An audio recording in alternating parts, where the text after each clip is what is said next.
झालावाड़ में स्वतंत्रता दिवस के समारोह से गरीबों एवं आमजन को दूर करने की जिला प्रशासन ने की तैयारी।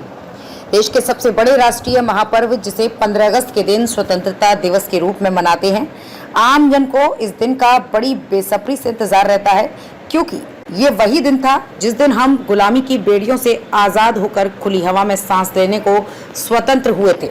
छोटे बड़े बुजुर्ग महिलाएं और समस्त देशवासी इस राष्ट्रीय महापर्व को अपनी आंखों से देखकर अपने दिल में उतारते हैं और उन्हें दिली खुशी महसूस होती है। लेकिन अब झालावाड़ में जिला प्रशासन की ओर से एक आदेश जारी हुआ है, जिसमें बताया गया है कि जिला स्तरीय स्वतंत्रता दिवस समारोह जो कि कई दशकों से जी मेहमी स्टेडियम में मनाता आ रहा है, और अब इस जिला स्तरीय समारोह को राजकीय खेल संकुल में मनाया जाएगा। आपको बता दें कि इन राष्ट्रीय महापर्वों पर ये समारोह जब से झालावाड़ में मनाए जाने लगे, तब से ये जी मेहमी स्टेडियम में मनाए जाते हैं। इन राष्ट्रीय महापर्वों के समारोह को देखने के लिए आम जन स्टेडियम शहर के बीचों बीच स्थित होने की वजह से इस स्टेडियम में बड़ी आसानी से पैदल ही पहुंच जाते हैं। लेकिन अब ये महापर्वों के समारोह खेल संकुल में शिफ्ट होने के बाद से आम जन का खेल संकुल तक पहुंचना मुश्किल हो जाएगा। आपको बता दें कि जब से झालावाड़ में ये राष्ट्रीय पर्व मनाया जाने लगा है, तब से ये झालावाड़ के जी मेहमी स्टेडियम पर मनता आ रहा है। ऐसा प्रतीत होता है कि ये स्टेडियम इसी प्रकार के महापर्वों के लिए बनाया गया हो, जो शहर के बिल्कुल बीचों बीच स्थित है। इस स्टेडियम पर आसानी से पैदल भी पहुंचा जा सकता है। गरीबों के लिए तो ये स्टेडियम इन राष्ट्रीय महापर्वों को देखने के लिए सोने पर सुहागा साबित होता है। इस राष्ट्रीय महापर्व को ऐसे ही पैसा कमाने के लालची लोगों ने जिले के मुख्य अधिकारी, जिला कलेक्टर जैसे अति महत्वपूर्ण पद पर आसीन जिला कलेक्टर तक को बरसात मौसम बताकर भ्रमित कर डाला, जबकि स्वतंत्रता का ये महापर्व तो हमेशा हमेशा बरसात के मौसम में आता रहेगा।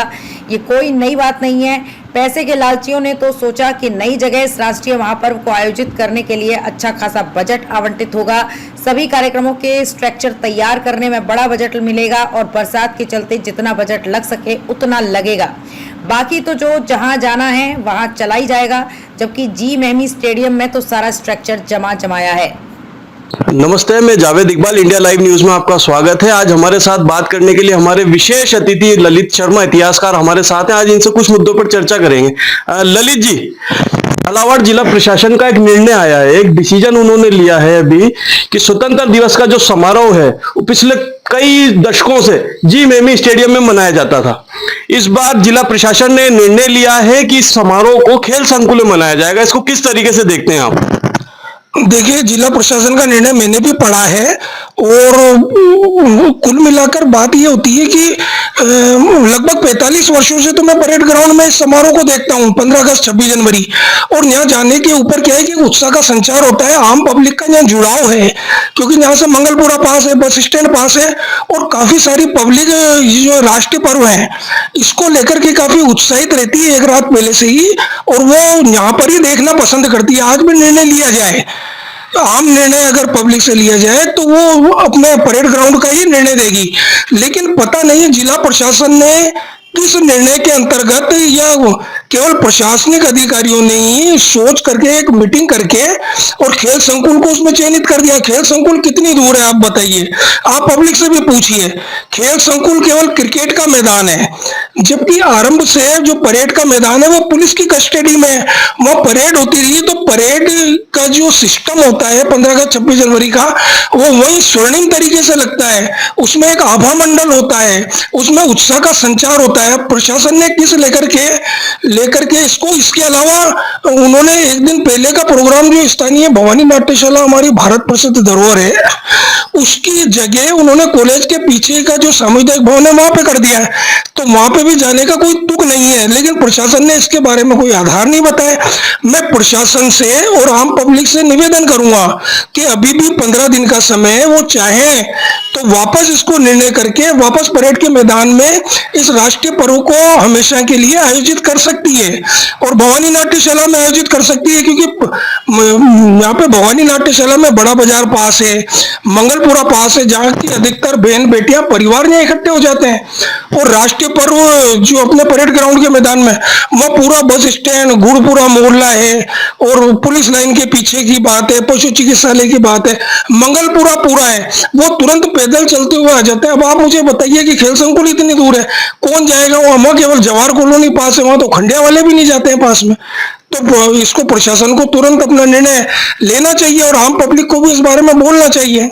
ललित जी, आप इतिहासकार हैं, झालावाड़ के इतिहास की आपने कई किताबें भी लिखी है, काफी वर्षों से आप इतिहास से जुड़े हुए, तो इस जी मेहमी स्टेडियम का कोई ऐतिहासिक महत्व भी अगर हो तो वो भी हमें बताएं। जी बिल्कुल, बहुत बड़ा ऐतिहासिक इसका महत्व है।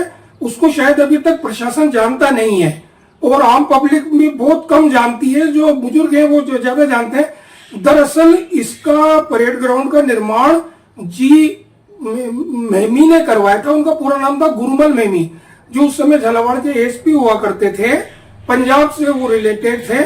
तो उन्होंने इसके निर्माण के लिए एक नया प्रयोग किया था। मेरे ख्याल से राजस्थान में ऐसा किसी एसपी ने प्रयोग नहीं किया होगा कि उन्होंने इसके निर्माण के खर्चे को एकत्रित करने के लिए झालरा पाटन के मेला मैदान में जो सराय बनी हुई है वहां पर मोहम्मद रफी साहब का बहुत बड़ा प्रोग्राम करवाया था और उसमें टिकट लगवाए थे। उसमें आपको ताजुब होगा, स्वयं मोहम्मद रफी अपनी टीम के साथ आए, उन्होंने गाने गाए और गाने गाने के बाद में पब्लिक ने उसको देखा, बहुत दूर से लोग आए थे। तो उससे जो इनकम हुई, तो कुछ इनकम तो मोहम्मद रफी साहब जो हैं उनको दी गई और बाकी जो इनकम बची उससे इस जी मेहमी स्टेडियम का निर्माण करवाया गया। तो उस समय इसका नाम एक हनुमान स्टेडियम भी रखा गया था।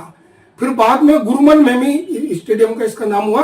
तो यहाँ से मोहम्मद रफी साहब की जो भारत के नहीं विश्व के इतने बड़े गायक थे, उनकी यादें भी जुड़ी हुई है। इतिहास इस बात को कहता है, भूले नहीं है इतिहास। और प्रशासन इस बात को समझना चाहिए कि अगर उसने इस प्रोग्राम को चेंज किया है तो कम से कम वो एक बार निर्णय करें कि जिस ऐतिहासिक स्थान से उठा करके वो खेल संकुल में ले जा रहे हैं उसके पीछे की भावना कितनी गहराई से जुड़ी हुई है। तो मैं चाहता हूं और जिस प्रकार से इसका निर्माण हुआ था गुरुमल मेहमी की अथक परिश्रम के उसमें, उसका भी कम से कम वो सम्मान करें, क्योंकि प्रशासन का एक जिम्मेदार अधिकारी था। धन्यवाद।